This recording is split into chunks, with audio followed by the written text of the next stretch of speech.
나는 전능하신 아버지 하나님 천지의 창조주를 믿습니다. 나는 그의 유일하신 아들 우리 주 예수 그리스도를 믿습니다.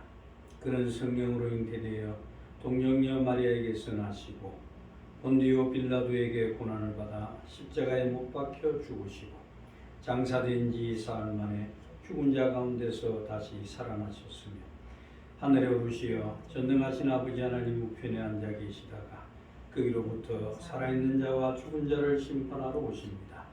나는 성령을 믿으며 거룩한 공교회와 성도의 교제와 죄를 용서받는 것과 몸의 부활과 영생을 믿습니다. 아멘.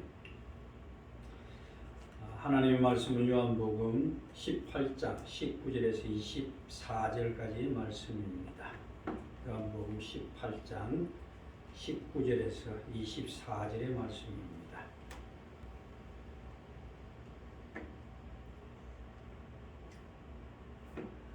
대제사장이 예수에게 그의 제자들과 그의 교훈에 대하여 물으니 예수께서 대답하시되 내가 드러내놓고 세상에 말하였노라. 모든 유대인들이 모이는 회당과 성전에서 항상 가르쳤고 은밀하게는 아무것도 말하지 아니하였거늘 어찌하여 내게 묻느냐. 내가 무슨 말을 하였는지 들은 자들에게 물어보라. 그들이 내가 하던 말을 아느니라. 이 말씀을 하심에 곁에 섰던 아랫사람 하나가 손으로 예수를 쳐 이르되 네가 대제사장에게 이같이 대답하느냐 하니 예수께서 대답하시되 내가 말을 잘못하였으면 그 잘못한 것을 증언하라. 바른 말을 하였으면 내가 어찌하여 나를 치느냐 하시더라. 안나스가 예수를 결박한 그대로 대제사장 가야바에게 보내니라. 아멘. 말씀의 제목이 우리는 다릅니까? 지난 주일에 우리는 베드로가 예수님을 부인하는 모습을 보면서 참 이기적이고 참 연약하다는 것을 우리가 보았습니다. 아마 누구라도 베드로의 자리가 섰다 그러면은 아마 베드로와 별 다르지 않았을 겁니다. 인간은 죽음의 위협과 두려움 앞에 서면은 참 흔들릴 수밖에 없고 더더구나 신앙으로 살기 위해서 애쓰는 사람이라면 날마다 부딪히는 문제이기도 할 겁니다. 그렇습니다. 인간의 신앙이 있든 신앙이 없든 생명의 위협을 받게 되면은 내가 죽는 모든 것이 끝난다고 생각을 하기 때문에 너무나 쉽게 무너져 버립니다. 이런 사실들을 보면서 우리의 육신이 연약할 수밖에 없음을 다시 한번 바라보면서 주님께 내 삶을 맡길 수밖에 없다는 사실을 통감하지 않을 수 없을 겁니다. 그러나 우리가 신자라고 하면서 신앙으로 사는 것에 관심을 두지 않고 대신 자신의 삶에 매여 끌려다니는 사람이라고 한다면 세상의 상황이나 우리의 삶의 위협 앞에서 베드로처럼 넘어질 수밖에 없는 겁니다. 지금 우리의 현실은 옛날 일제 강점기 때나 여러분 6.25 때 그 남침에 내려왔던 북한군들에 인해서 목숨의 위험을 받는 그런 일도 없고 또 일제의 박해와 그런 고난을 겪는 일도 없습니다. 물론 안 믿는 가정에서 홀로 신앙생활하는 그런 분들에게는 또 참 나름의 박해와 힘든 상황이 있지만은 그렇다지로 대체로 평안하게 주일이 되면은 교회 출석해서 예배도 드리고 11조도 하고 기도도 하는 자신의 모습을 보면서 신앙적으로 볼 때는 자신이 뭔가 문제가 없다라고 생각하실 수도 있습니다. 무슨 말씀을 드리고 싶은가 하면은 신자들 중 일부는 신앙이라는 것을 그냥 교회 생활로만 생각하는 사람들이 있습니다. 그런 사람들에게 교회에서 하는 일에 자신이 부지런히 동참하고 열심을 내는 그 자신을 보면서 자신에게 믿음에 전혀 문제가 없다고 생각하실 수도 있다는 것이지요. 그러나 그 중에서도 신앙으로 살고자 애를 사는 사람들, 주님의 가르침과 예수님의 죽으신 십자가의 정신을 따라 살려고 하는 사람이라면 그런 사람이란 자신의 마음이 항상 세상을 향하고 육신의 욕망과 부딪히는 그런 갈등들 경험해 보셨을 겁니다. 그러면서 우리는 신앙지기 못한 내 자신의 모습을 보면서 얼마나 실망을 느꼈습니까? 그럴 때마다 심장 안에 세상 사람과 다른 것들이 올라옵니다. 그것은 뭔가 하면 그렇게 살면 안 된다는 강한 뭔가 부딪힘들이 올라오죠. 그럼 그럴 때마다 세상을 이기지 못하는 내 자신을 보면서 어떤 마음이 들던가요? 내 힘으로는 안 된다. 나는 너무 연약하다. 그러면서 우리가 십자가 앞에 더 가까이 나아가게 되는 겁니다. 그것은 욕할 수 없습니다. 우리는 이 땅에 살아가는 동안 끊임없이 우리 안에 일어나는 갈등과 싸움이고 그럴 때마다 우리는 십자가 앞으로 나아가야 되는 겁니다. 이것을 가르쳐서 신앙이라고 합니다. 그럼 우리는 베드로의 모습을 보면서 손가락질 할 수 없는 것은 우리 역시 마음으로는 모든 것을 다 버리고 주님을 따르기로 간절히 바라지만은 내 육신은 그것을 거부하고 있는 그런 베드로와 같은 모습을 발견할 수 있단 말입니다. 그럴 때 우리의 연약함을 대신 해결해 주신 주님이 얼마나 감사하고 고맙고 그분이 베푸신 은혜가 얼마나 큰가를 깨닫게 되는 겁니다. 이처럼 베드로가 주님을 부인한 이 사건이 인간의 연약함을 보여주고 있다면 오늘 본문의 이야기는 인간의 부패한 모습을 보여주고 있습니다. 19절에 보시면 대제사장이 예수에게 그의 제자들과 그의 교훈에 대하여 물었다고 말합니다. 대제사장이 붙들려 온 예수님에게 제자들과 군중들에게 전파하신 교훈을 그도 들었습니다. 저것도 잘 알고 있습니다. 그런데도 지금 묻고 있는 이유가 도대체 뭘까요? 지금 대제사장의 이 질문에 대해서 예수님이 뭐라고 대답하시는가 바라보시기 바랍니다. 20절 한번 보세요. 예수께서 대답하시되 내가 드러내놓고 세상에 말하였노라. 모든 유대인들이 모이는 회당과 성전에서 항상 가르쳤고 은밀하게는 아무것도 말하지 아니하였다라고 말씀합니다.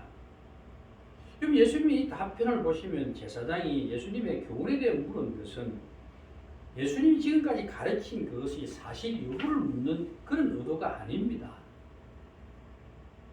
그렇더라도 지금 제사장의 물음에 대한 예수님의 답변을 보시면은 뭔가 우리가 한 가지 생각할 것이 있습니다. 그것은 예수님의 답변이 너무 번거롭다는 것이지요. 그렇지 않습니까? 지금 제사장이 이런 교훈을 한 것이 사실이냐라고 물었으니까 그렇다라고 하면 끝날 일입니다. 간단합니다. 그리 간단한 말 한마디면 될 일을 굳이 나는 드러내놓고 말했으니까 들은 자들에게 물어보라고 말씀하신 것은 뭔가 복잡한 듯 하면서도 이 답변을 다른 사람들에게 미루는 듯한 그런 느낌이 들지 않습니까? 사실 제사장의 물음에 대해서 그래 사실이라고 답하셨다면 제사장과 예수님에 대해 드러나는 것은 예수님이 지금까지 사람들에게 가르친 교훈에 대한 사실 여부가 전부일 겁니다. 그러나 지금 제사장은 예수님에게 교훈에 관한 물은 것은 신문을 해서 죄가 없으면 풀어주려고 하는 그런 의도가 아니지 않습니까? 꿍꿍이 속이 있는 겁니다. 지금 저들은 모든 방법을 동원해서라도 예수님의 교훈의 꼬투리를 잡아서 자신들을 힘들게 하는 이 예수를 빨리 죽이고 싶은 그런 의도밖에 없습니다. 이런 제사장에게 예수님은 그래 사실이니까 빨리 날 죽여라는 그런 반응을 지금 보여주신 겁니다. 무슨 말씀인가 하면은 너희가 지금 내 말을 들었고 내가 무슨 말을 했는지 아는 너희가 결국은 나를 죽였다라는 것을 세상에 드러내놓고 확실하게 하기 위한 답변을 지금 하셨던 겁니다. 그러니까 예수님을 죽인 자들은 예수님의 교훈을 전혀 듣지 못했고 알지도 못한 사람들이 아니라 교훈을 들었고 이미 알고 있는 사람들이 오히려 그 교훈을 터집자가 예수를 죽인다는 것입니다. 여러분, 결국 예수님의 답변은 저들이 진리를 들었으면서도 진리를 배척하고 예수를 보여주는 것으로 우리가 이해할 수 있습니다. 그렇다면 여러분 어떻습니까? 여러분 역시 매주일 설교를 통해서 또는 여러분 집에서 성경을 읽으시면서 묵상하시면서 진리가 무엇인지를 잘 알고 있는 신자들 아닙니까? 그렇다면 그런 여러분은 진리에 대해서 어떤 반응을 보여주고 있다고 생각하십니까? 혹시 저들처럼 진리를 배척하는 자가 아닌가 생각해 보셨습니까? 제사장과 제스기관들이 예수님의 교훈의 트집을 잡은 것은 교훈의 내용에 문제가 있는 것이 아니지 않습니까? 그보다 예수님이 전파하신 그 가르침들이 결국은 제사장들과 서기관들의 기득권을 무너뜨리는 것이기 때문이었습니다. 결국 이들은 자신들을 지키기 위해서 지금 진리를 배척하고 예수님을 죽이려고 하고 있다는 사실입니다. 저들이 누굽니까? 스스로 자신들의 선민이라고 이야기합니다. 하나님으로부터 선택받은 민족이라고 자부하는 자들입니다. 그리고 종교 지도자들입니다. 그들이 지금 메시아를 기다리는 자입니다. 그리고 얼마나 그 옛날부터 지금 로마 치하에서 간절히 소망하고 기다리는 자들입니다. 그런 자들이 지금 하나님의 아들이라고 오신 그 아들을 아들이 아니라고 지금 밀쳐내고 죽이려고 하고 있는 겁니다. 왜 그렇습니까? 예수님이 지금까지 가르친 그 말씀들을 진리라고 인정을 하게 되면은 지금까지 자신들이 주장하는 것이 거짓으로 드러나고 지금까지 쌓아올린 모든 명예와 부가 무너지기 때문에 그렇습니다. 그뿐입니까? 자신들도 죄인이라는 사실까지 인정해야 합니다. 그렇게 되면 지금까지 사람들 앞에서 자신들이 어려운 자로 포장을 해놨던 그 모든 것이 무너져 버립니다. 그래서 이것은 저 사람이 가르치는 것이 맞다, 진리다라고 인정할 수 없는 겁니다. 저 사람은 죽어야만이 자신들의 자리를 지킬 수가 있는 겁니다. 여러분, 진리에 대한 저들의 태도를 보시면서 과연 우리는 하나님 말씀 앞에 어떤 태도를 가지고 계십니까? 혹시 하나님의 말씀이 내가 하는 일을 변호해주고 보호해주고 나를 부여해주게 한다고 생각을 하십니까? 하나님의 말씀이 나를 위해서 존재한다고 혹시 생각하시는 것은 아닙니까? 하나님 말씀 오히려 인간의 속 깊이 숨어있는, 내재되어 있는 탐심들, 부패한 죄성을 드러내고 지적하고 책망합니다.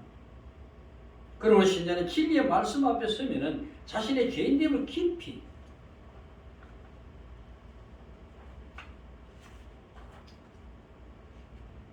자각해야 하는 겁니다. 저와 여러분은 예수님의 말씀을 참 매주일 듣고 성경을 통해서도 알고 있습니다. 그리고 그 말씀이 분명히 진리임을 믿고 확신하는 신자들입니다. 왜 제가 이런 말씀을 드리는가 하면은 예수님의 말씀을 들었고 진리임을 인정하는 신자라면은 그 말씀에 순종해야 할 책임이 따르기 때문에 그렇습니다. 진리의 말씀을 들었다고 해서 다 된 것이 아니란 말입니다. 신자는 어떤 사람입니까? 예수님을 나의 왕으로, 나의 주인으로 받아들인다고 고백한 사람들입니다. 그렇다면 주인의 말에 복종해야 할 책임이 있는 것 아닙니까? 이것이 신자입니다. 여러분 분명히 예수님을 나의 주님으로 받아들였을 뿐만 아니라 그의 가르침을 진리라고 고백하셨지 않습니까? 근데 그 말씀에 여러분 얼마나 순종하면서 살고 계십니까? 이 질문에 나는 순종하고 있습니다라고 자신 있게 대답하실 수 있습니까? 결국 우리는 저들과 무엇이 다른가요? 우리도 저들처럼 말과 행동이 각기 따로 놀고 있지는 않습니까?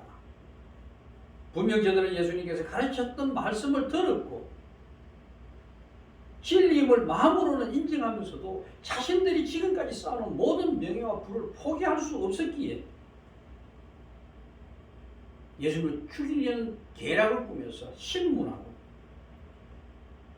하나님을 못 오겠다는 제명을 뒤집어 씌워서 결국 십자가에 못 박아 죽였습니다. 이것이 바로 진리가 나타날 때 그 진리에 어떻게 반응한지를 보면서 그에 출석한다고 해서 다 신자가 아니라는 겁니다. 다 믿는다고 고백했다고 해서 다 신자가 아니라는 겁니다. 그래서 제가 여러분 질문하고 싶은 것은 여러분은 자신은 진리에 대해서 어떤 반응이 있는지 그것을 제가 알고 싶은 겁니다. 물론 내 감정과 내 생각조차 진리에 순종하기를 힘쓰며 노력하는 것을 알고 있습니다. 여러분도 얼마나 애를 쓰십니까? 그런데 애를 쓰는 것 그것으로 끝나는 것이 아니고 얼마나 우리가 그 말씀 앞에 나를 순종시키는가 하는 것 그걸 묻고 싶은 겁니다. 아예 성경이 뭐라 말하든지 나와는 아무 상관이 없고 그저 내 본능이 끄는 대로 내 감정과 내 생각대로 살고 있는 것은 아닙니까? 인간의 비판 본성은 진리를 듣게 될 때 그에 대한 반응은 배척하는 것으로 드러나는 겁니다. 왜냐하면 그 말씀이 진리라고 할지라도 자신에게 많은 것을 포기할 것을 요구할 때 그것을 받아들이기 싫은 겁니다. 도리어 자신들이 정당성을 주장하기 위해서 그 말씀을 외면해버리거나 아니면 자신의 잘못된 그것을 예수님도 내 입장이라서면은 어쩌지 못했을 거야. 주님도 나를 이해해 주실 것이야. 이런 변명들을 우리는 할 때가 있지요. 그래서 우리 역시 이런 부패한 본성을 가지고 있지만은 하나님의 은혜가 그것을 덮어주고 있기에 살아가고 있는 겁니다. 결국 예수님의 말씀 진리임을 알고 있는 사람들로부터 배척을 당하고 무시를 받는 겁니다. 지난 시간에 말씀을 드렸듯이 교회는 세상과의 싸움이 아닙니다. 세상은 이미 심판을 받았습니다. 가룟 유다가 밖에서 들어왔습니까? 아닙니다. 예수님을 따라서 3년 동안 같이 다니면서 가르침을 받았고 같이 숙식을 했던 자입니다.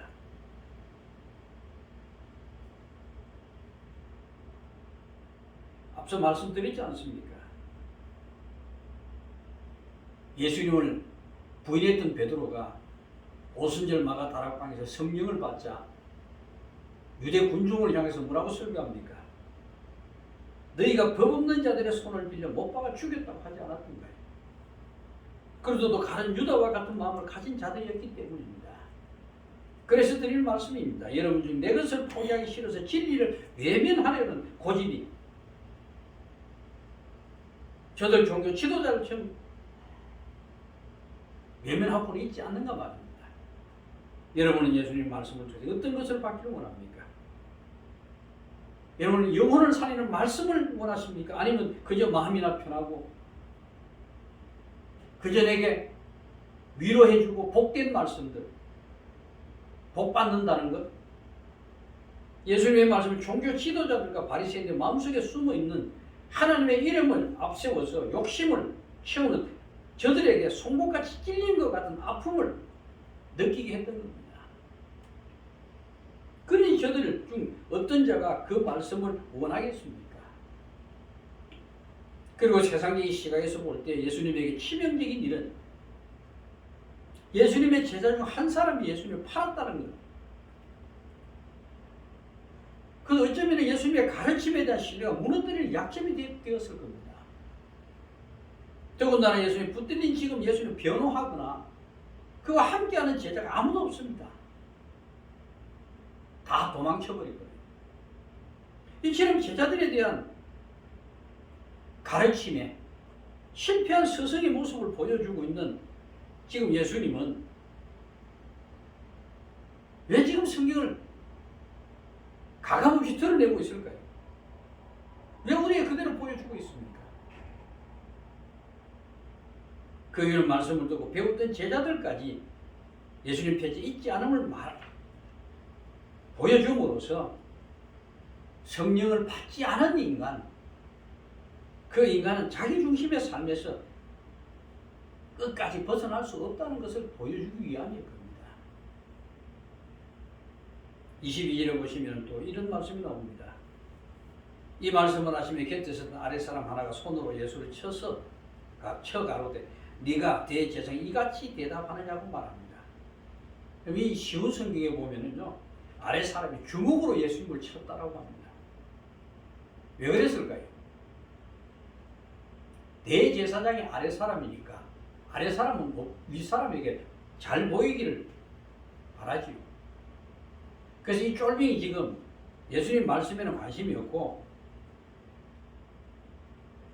자기 그 윗사람 되는 대제사장에게 잘 보이고 싶어서 주먹으로 쳤던 겁니다. 이 세상은요, 예수님을 배척하고서라도 자신의 이득을 따라 행하는 부패함을 지금 보여주고 있는 겁니다. 그 나물의 그 밥이지. 성경은 우리로 하여금 영원토록 하나님을 영화롭게 하라고 합니다. 그 길이 뭡니까? 바로 예수님을 가르침에 순종하는 겁니다. 근데 신앙을 말하는 우리가 지금 가고 있는 길이 과연 어디를 향해 가고 있습니까? 우리 이 집을 두고두고 묵상하면서 여러분 자신의 발길이 어디로 가고 있는지를 살펴보셔야 한단 말입니다. 하나님 우리를 어렵다고 칭해 주실지라도 우리는 여전히 죄인입니다. 부패한 존재일 뿐이란 말입니다. 그런데도 불구하고 우리를 포기하지 않으시고 그의 생명을 부어주시고 우리 새롭게 빚어가시는 이 하나님의 놀라운 사랑과 은혜를 볼 수 있어야 된단 말입니다. 주님의 희생과 사랑이 어떤 것인가를 우리 자신의 연약함과 부패함을 볼 때마다 그분으로 인해서 내가 구원을 받았다는 생각이 강하게 살아나야 하는 겁니다. 그럼 우리는 날마다 말씀에 순종하지 못함을 자복하고 회개하면서 통회하는 마음으로 주님의 은혜를 바라보셔야 되는 겁니다. 신령한 하나님의 사랑을 알게 되고 그 사랑에 깊이 빠져들 때 그때 비로소 자신으로 하여금 말씀을 따라 살게 하고 예수님 앞에서 자기 자신을 부인하게 되는 삶을 사는 겁니다. 신자에게 사랑이 능력이요 힘입니다.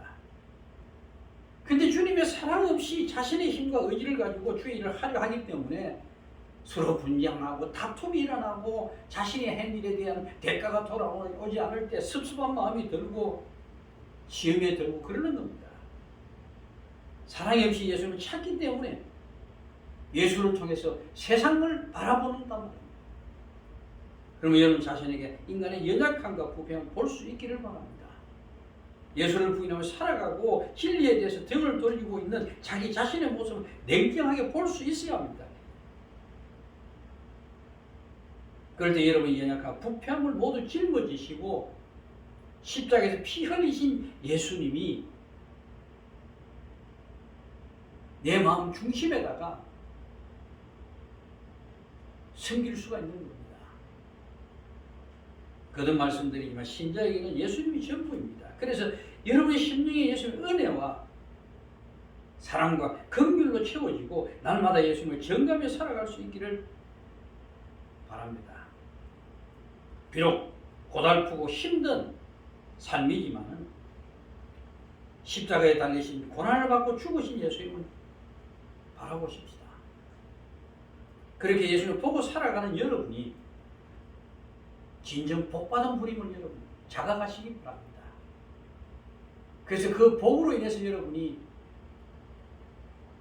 날마다 삶에 주님과 동행하는 그 감격과 감동이 함께하기를 주님의 이름으로 축원합니다. 기도하겠습니다.